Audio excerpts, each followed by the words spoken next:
Meeting एक ऐसे शहर से होती है जहाँ पर अमीर और गरीब लोग एक साथ तो रहते हैं, लेकिन अमीर लोग गरीब लोगों का बिल्कुल साथ नहीं देते। उनके काफी हाई स्टैंडर्ड्स हैं और वो गरीबों को कुछ भी नहीं समझते। ये मूवी इसी शहर में रहने वाले एक आदमी ऑर्थर पर बेस्ड है। वो अपनी मदर के साथ रहा करता था। उसे कॉमेडी बहुत पसंद थी और उसका दिल चाहता था कि वो एक दिन बहुत बड़ा कॉमेडियन बने। उसका आइडियल एक आदमी था जो कि बहुत बड़े कॉमेडी शो को होस्ट करता था। वो कहता था कि मैं भी एक दिन उनके शो में उनके साथ खड़ा होऊंगा। वो इसके लिए बहुत मेहनत किया करता था। फिर एक दिन हम ऑर्थर को देखते हैं जो कि किसी कंपनी की एडवर्टाइजमेंट के लिए एक साइन बोर्ड लेकर एक रोड पर खड़ा होता है कि कुछ शरारती बच्चे वहाँ पर आते हैं और उसे बहुत तंग करके उसका साइन बोर्ड छीनकर भाग जाते हैं। ऑर्थर यहाँ पर जोकर बना होता है। वो उन बच्चों के पीछे भागता है ताकि अपना साइन बोर्ड ले सके, लेकिन वो बच्चे उसे बहुत भगाते हैं और वही साइन बोर्ड उसके मुंह पर मारते हैं, जिससे वो साइन बोर्ड टूट जाता है और उसके बाद फिर वो ऑर्थर को भी बहुत बुरी तरह मारते हैं। ऑर्थर काफी हर्ट होता है और सीधा अपने बॉस के पास जाता है। वो उसे सब कुछ बताता है कि बच्चों ने उसके साथ क्या क्या किया, लेकिन उसका बॉस उल्टा उसे डांट देता है और कहता है कि तुम्हारा दिमाग तो ठीक है,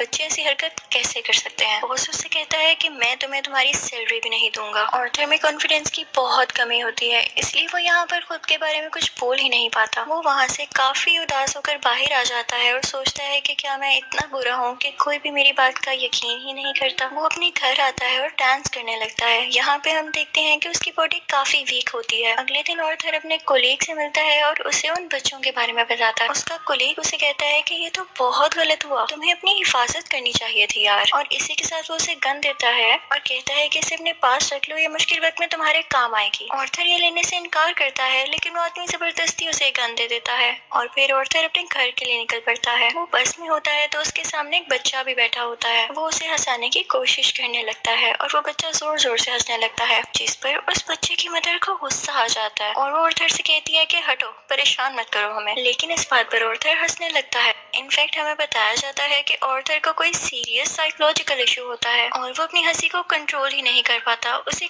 कहीं पर भी हंसी आ जाती है। वो बस में बैठी हुई उस लेडी को एक कार्ड देता है जिसमें उसकी डिजीज के बारे में सब कुछ लिखा होता है। वो घर आता है और अपनी मेडिसिन लेने लगता है। इनफैक्ट वो गरीब था और ये दवाई बहुत एक्सपेंसिव थी, तो वो गवर्नमेंट के बनाए गए मेडिकल सेंटर से ये दवाई फ्री लेता था। वो एक दिन अपनी साइकियाट्रिस्ट के पास जाता है। वो उसे कहती है कि मुझे अपनी डायरी दिखाओ कि तुम क्या क्या लिखते रहे हो। जैसे ही वो उसकी डायरी खोलती है उसमें ये लिखा होता है कि मैं उस तरह नहीं मरना चाहता जिस तरह बुरी तरह से मैंने जिंदगी गुजारी है। फिर ऑर्थर वहाँ से अपने घर जाता है तो उसकी मदर उससे पूछती है कि क्या थॉमस की तरफ से कोई लेटर आया, तो ऑर्थर कहता है कि नहीं, आज भी नहीं। इनफैक्ट थॉमस इस मूवी में बहुत ज्यादा रिच बिजनेसमैन दिखाया गया है और लोग उससे बहुत डरते हैं। उसकी माँ उसे कहती है कि अगर उसको हमारी हालत के बारे में पता चलेगा तो वो हमारी हेल्प जरूर करेगा। अगले दिन जब वो बाहर जाता है तो वापसी पर आते हुए रास्ते में उसे एक सिंगल मदर मिलती है जिसके साथ एक छोटी सी बेटी भी होती है। वो ऑर्थर को काफी अच्छी लगने लगती है, लेकिन वो अपने घर आ जाता है। यहाँ उसकी मदर उससे फिर उसी लेटर के बारे में पूछती है तो ऑर्थर कहता है आपका क्या लेना देना है उससे, वो हमारी मदद नहीं करेगा।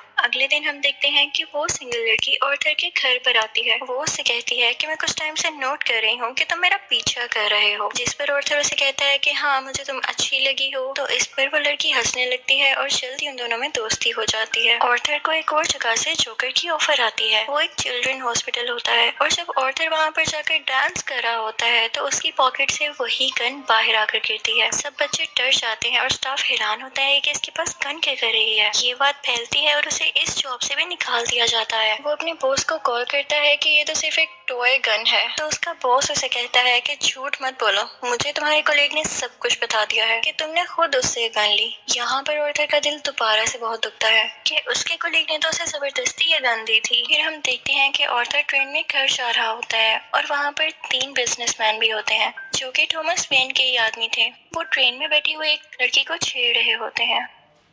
ऑर्थर को यहाँ पर अपने मेंटल डिसऑर्डर की वजह से हंसी आने लगती है और वो तीनों आदमी समझते हैं कि हम पर हंस रहा है। वो उसे बहुत मारते हैं, इतना मारते हैं कि उसके मुंह से खून आने लगता है। ऑर्थर उन्हें अपना मसला बताने की कोशिश कर रहा था, लेकिन वो तीनों उसकी एक नहीं सुनते। ऑर्थर को उन तीनों पर गुस्सा आ जाता है और अपनी गन निकाल कर उन तीनों को शूट कर देता है। वो वहाँ से ये सोचकर भाग जाता है कि मैंने 3 लोगों का कत्ल किया है। वो खुद को एक बाथरूम में लॉक कर लेता है। पहले तो वो डर रहा था, लेकिन यहाँ पर अचानक से वो डांस करने लगता है। ऐसे लग रहा था जैसे अब उसे कोई रिग्रेट नहीं और वो काफी सुकून में भी था। ऑर्थर घर आता है तो टीवी पर न्यूज चल रही होती है जिसमें थॉमस बोल रहा होता है। वो कहता है कि जिन 3 लोगों का कत्ल हुआ वो मेरे आदमी थे और उन्हें किसी जोकर ने मारा। लेकिन यहाँ पर गरीब लोग उन तीनों की डेथ का अफसोस करने की बजाय जोकर्स का साथ दे रहे होते हैं, क्योंकि वो सब जोकर्स के रूप में ही अमीर लोगों के खिलाफ स्ट्राइक कर रहे होते हैं। वहाँ से ऑर्थर अपने साइकियाट्रिस्ट के पास जाता है तो वो उसे बताती है कि हम आज आखिरी बार मिल रहे हैं, क्योंकि गवर्नमेंट ने हमें फंड्स देना बंद कर दिया है और अब के बाद मैं आपका फ्री इलाज नहीं कर सकती। ऑर्थर दोबारा से काफी टूट जाता है और उदास होकर वहाँ से बाहर आ जाता है।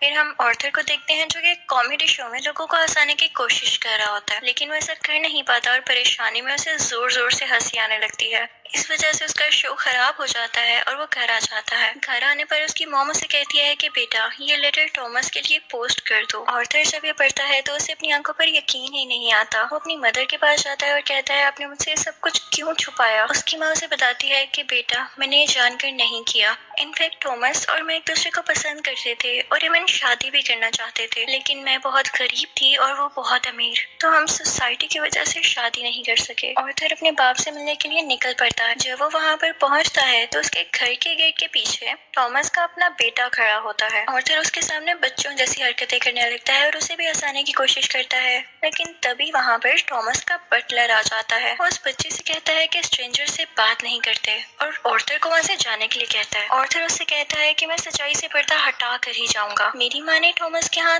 30 साल काम किया और वो दोनों एक दूसरे को पसंद भी करते थे और मैं किसी और का नहीं थॉमस का ही बेटा हूँ। जिस पर बटलर उसे कहता है कि तुम भी पागल हो और तुम्हारी माँ भी पागल है। उसने ये स्टोरी अपने पास से बनाई है, उसका थॉमस से कोई लेना देना नहीं है। ये सुनकर ऑर्थर को काफी बुरा लगता है और वो वहाँ से चला जाता है। ऑर्थर जब घर जाता है तो उसे पता चलता है उसकी मॉम को कोई अटैक हुआ है और उन्हें हॉस्पिटल शिफ्ट किया जाता है। ऑर्थर जब बाहर बैठा होता है तो उसके पास 2 पुलिस ऑफिसर्स आते हैं। वो उससे पूछते हैं कि ट्रेन में उस दिन जो 3 आदमी मरे क्या तुम उनको जानते हो। तो ऑर्थर आगे से कहता है नहीं, मुझे क्या पता होगा। उसे पता चलता है कि इन पुलिस ऑफिसर्स ने उसकी माँ से भी सेम क्वेश्चन किया था, जिसकी वजह से उसकी मॉम को अटैक हुआ। वो अंदर अपनी माँ के पास आ जाता है और वहीं पर वो सिंगल मदर भी होती है कि तभी टीवी पर एक न्यूज चलती है और उस पर ऑर्थर का वही फेवरेट टीवी होस्ट होता है, वही कॉमेडियन जिसे ऑर्थर बहुत पसंद किया करता था। वो काफी शौक से उसका शो देखने लगता है, लेकिन देखते ही देखते उसे अपना चेहरा टीवी स्क्रीन पर दिखाया जाता है। बेसिकली ऑर्थर का फेवरेट कॉमेडियन उसका मजाक उड़ा रहा होता है। जब ऑर्थर को एक कॉमेडी शो में हंसी आ गई थी, ये देखकर ऑर्थर काफी टूट जाता है कि मेरा आइडियल मेरा मजाक उड़ा रहा है, इससे तो मुझे इंस्पिरेशन मिली थी।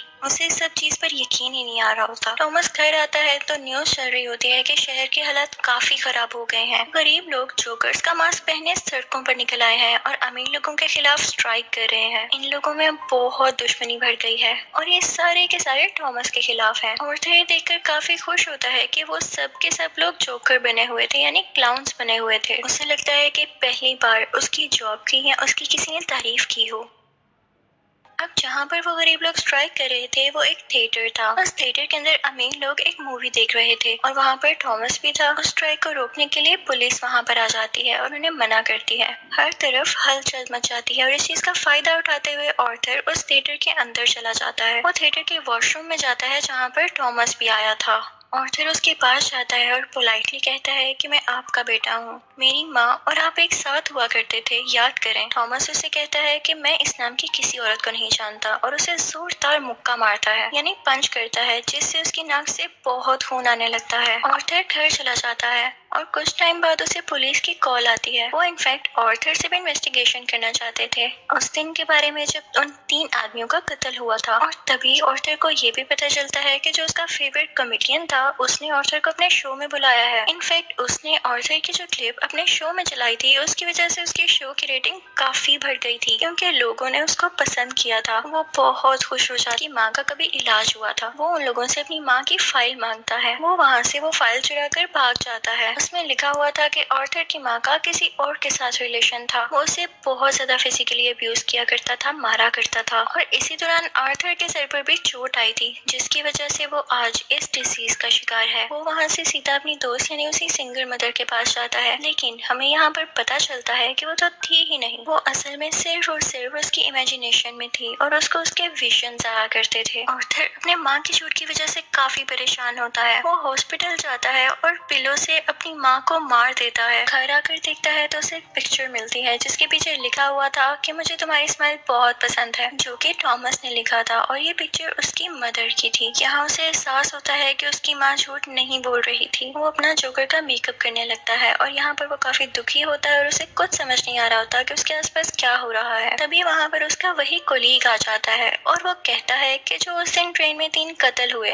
और रिसेंटली तुम्हारी माँ का भी कत्ल हुआ, मैं उसके बारे में कुछ पूछना चाहता हूँ। आर्थर को लगता है कि ये लोग फिर से मेरा जीना हराम करने आए हैं और वो यहाँ पर अपने कोलीग को बुरी तरह से मार देता है। अब इसके बाद आर्थर तैयार होता है और अपने जोकर का फुल कॉस्ट्यूम पहन लेता है। वो अब अपने फेवरेट कॉमेडियन के शो में जाने की तैयारी कर रहा था। वो बहुत खुश होता है और रास्ते में डांस करता हुआ जा रहा होता है। वहीं पर वो दोनों पुलिस ऑफिसर्स भी आ जाते हैं जो उससे ट्रेन में हुए हादसे के बारे में इन्वेस्टिगेशन कर रहे थे। पर आर्थर वहाँ से भाग आता है और भागते भागते एक ट्रेन में घुस आता है। उस ट्रेन में और भी बहुत सारे लोग ऐसे थे जिन्होंने जोकर का कॉस्ट्यूम पहना था। पुलिस इतने सारे लोगों में उसको ढूंढ ही नहीं पाती, तो इसी बात का फायदा उठाते हुए वहाँ से बाहर आ जाता है और अपने फेवरेट कॉमेडियन के शो की तरफ जाता है। वो जब उसके सामने जाता है तो वो उससे पूछता है कि क्या तुम भी जोकर बने हो, क्या तुम भी अमीरों के खिलाफ प्रोटेस्ट कर रहे हो। आर्थर उससे रिक्वेस्ट करता है कि आप लोगों को मेरे बारे में कुछ ना बताइएगा सिवाय इसके कि मैं एक ऑर्डिनरी जोकर हूँ।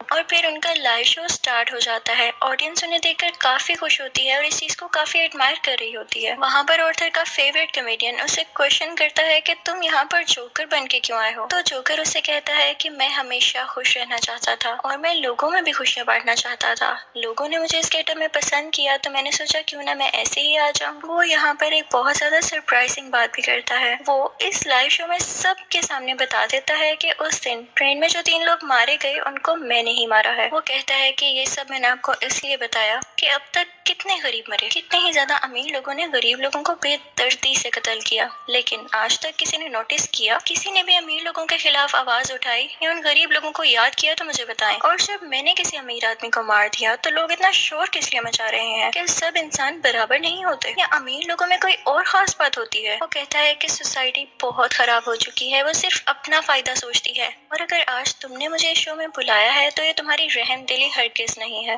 तुम्हारे शो की रेटिंग मेरी वजह से बढ़ रही थी इसलिए तुमने ऐसा किया। लेकिन आर्थर का जो फेवरेट कॉमेडियन होता है वो कहता है ऐसी बात हरगिज नहीं है। आर्थर को गुस्सा आ जाता है कि तुम अभी भी झूठ बोल रहे हो और इसी के साथ अपनी गन बाहर निकालता है और उसे सबके सामने शूट कर देता है। लोग काफी घबरा जाते हैं और वहाँ से बाहर निकलने लगते हैं, लेकिन आर्थर को हम यहाँ पर काफी कॉन्फिडेंट देखते हैं। वो किसी से नहीं डरा होता। पुलिस इस बात पर जोकर यानी आर्थर को अरेस्ट कर लेती है और अपनी गाड़ी में बिठाकर उसे वहाँ से दूर ले जाने लगती है। लेकिन आर्थर रास्ते में देखता है कि उसके बहुत सारे सपोर्टर्स हैं जो उसे सपोर्ट कर रहे हैं। उनमें से कुछ लोग एक एम्बुलेंस में बैठते हैं और उसकी ज्यादा सारी स्पीड करके उस पुलिस कार के साथ टक्कर कर देते हैं, जिसकी वजह से वो पुलिस कार उल्ट जाती है और अब जोकर बाहर आ गया था। वो उन सब लोगों में शामिल हो जाता है और उसी कार के ऊपर आकर खड़ा हो जाता है। सब लोग उसे यहाँ पर देख पा रहे थे और उसे चीयर कर रहे थे। उसके मुंह और नाक से काफी खून आ रहा था, लेकिन वो उसी खून से अपनी स्माइल बना लेता है और हाथ फैलाकर जोर जोर से हंसने लगता है। ये इनफैक्ट एक ऐसी स्माइल थी जिसके पीछे गम, तकलीफ और दुख छुपा हुआ था। वो अब उन सब लोगों का हीरो बन चुका था और वो यहाँ पे काफी खुश था कि लोग फाइनली अब उसे तारीफ कर रहे थे, उसे अप्रिशिएट कर रहे थे। दूसरी तरफ हम थॉमस को देखते हैं जो कि अपनी प्रेजेंट वाइफ और अपने बेटे के साथ ये शहर छोड़कर जा रहा होता है, लेकिन तभी साइड पे खड़ा एक जोकर उन लोगों को शूट कर देता है, लेकिन वो उनके बेटे को कुछ नहीं कहता। फिर सीन चेंज होता है और हमें आर्थर यानी जोकर एक साइकियाट्रिस्ट के पास दिखाया जाता है। वो वहाँ पर भी हंस रहा होता है, तो वो साइकियाट्रिस्ट उससे कहती है कि तुम बिला वजह क्यों हंसते रहते हो। तो आर्थर उससे कहता है कि आप इस फीलिंग को कभी नहीं समझ पाएंगी, और ये कहकर वो वहाँ से बाहर आ जाता है। उसके जूतों के नीचे खून लगा हुआ था, जिससे ये जाहिर होता है कि एक अच्छा इंसान कैसे किसी कातिल में बदल गया। और इस मूवी से हमें